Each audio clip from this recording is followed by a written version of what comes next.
बच्चों, आज हम सभी यहाँ पर वृक्काणु का चित्र बनाना सीखेंगे। वृक्काणु का चित्र अक्सर परीक्षा में पूछा जाता है। वृक्काणु क्या है?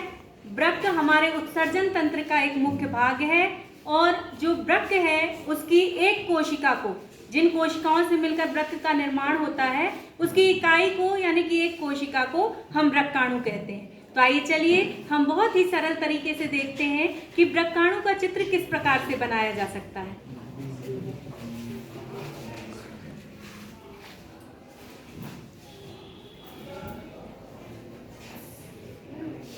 ध्यान दीजिए, इस प्रकार की संरचना बनाकर हमें घुमाव देकर यहाँ ऐसी नलिकाकार संरचना बनाना है।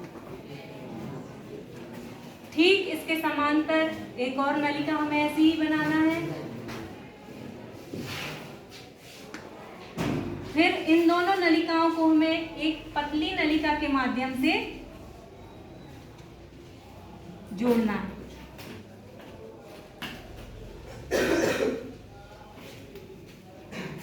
इस नलिका को घुमाते हुए एक और नलिका हमें यहाँ पर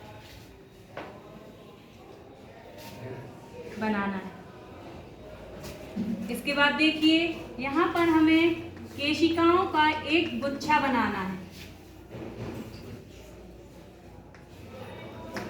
और केशिकाओं के इस गुच्छे का संबंध हमें वृक्क में प्रवेश करने वाली धमनी और सिरा से करना है।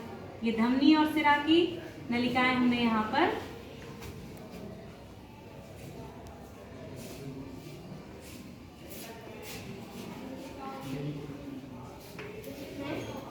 इसके बाद देखिए, हमें इस कुंडलित नलिका के चारों ओर रक्त केशिकाओं का जाल बिछाना है। देखिए किस प्रकार से रक्त केशिकाओं का जाल हम यहाँ पर बिछा सकते हैं। ये नलिकाओं की जाल जैसी संरचना हमें यहाँ पर बनाना है।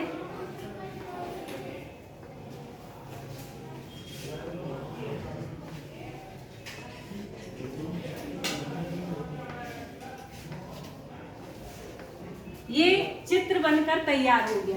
अब हम इसे नामांकित कर देते हैं। इधर देखिए, ये क्या है? इसे कहेंगे हम धमनिका, वृक्क में प्रवेश करने वाली धमनिका, और वृक्क से निकलने वाली या वृक्क में प्रवेश करने वाली सिरा। ये जो आप कप के समान शेप देख रहे हैं, ये कहलाता है बोमन संपुट। इसके बाद यहाँ जो आप केशिकाओं का गुच्छा देख रहे हैं, ये कहलाता है केशिका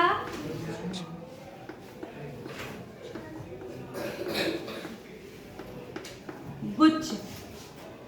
इसके बाद बच्चों, बोमन संपुट के बाद यहाँ से जो नलिका प्रारंभ होती है, ये नलिका कहलाती है समीपस्थ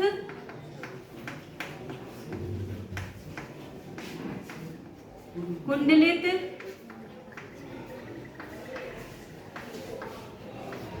नलिका। और इस तरफ जो दूसरी नलिका देख रहे हैं आप, ये कहलाती है दूरस्थ कुंडलित नलिका। इन दोनों नलिकाओं को ये जो पतली नलिका जोड़ रही है, ये कहलाता है हेनले लूप। Henle loop. और इस तरफ आप जो ये नलिका देख रहे हैं, इसे कहते हैं संग्राहक नलिका। अब इन नलिकाओं के चारों तरफ ये जो केशिकाएं बिछी हुई हैं, केशिकाओं का जाल है, इन्हें कहते हैं रक्त केशिकाएं।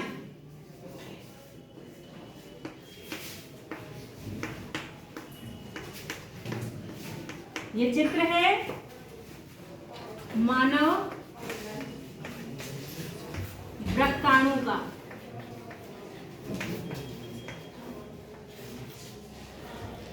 बच्चों, मुझे उम्मीद है आपको ये चित्र बहुत अच्छे से समझ में आ गया होगा। यदि परीक्षा में आपसे ये प्रश्न पूछा जाता है तो निश्चित ही आप ये चित्र बहुत अच्छे सुंदर तरीके से, स्वच्छ तरीके से बना सकते हैं। धन्यवाद।